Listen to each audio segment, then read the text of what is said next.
I am a wife and stay-at-home mom of just little Liam, and I found out that Liam had a cleft lip and palate when I was 19 weeks pregnant. I was terrified. Through the whole ultrasound, through the whole scan, nothing seemed to be amiss, and then the doctor comes in and he's like, so we're detecting deformity, cleft palate and lip is what we're thinking it is. I didn't want to believe it. I just wanted to think they're making a mistake. That can't be true. And I was just scared.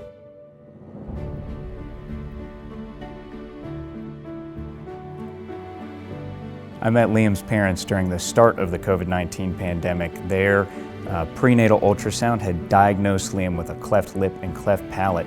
And a cleft lip is when there's failure of fusion of the upper lip, and so there's a gap all the way up to the nostril and through the gum line.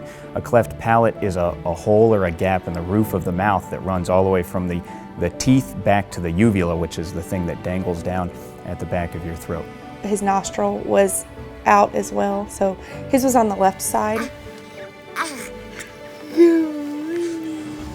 I was afraid that I wasn't going to think he was beautiful. And I know that's kind of vain maybe, but it's almost like moms are afraid to say that. And I don't think you should be. I think that's normal. And you just want your baby to be happy and healthy and in perfect condition. I see a green frog looking at me. I don't have enough thanks to give, and Dr. Daugherty did an amazing job on Liam's lip and palate, and because he did such an amazing job, Liam's not going to grow up feeling like he looks any different, because when you look at him, he just looks like a normal kid. He did an amazing job, and I'm so thankful for that. So thankful.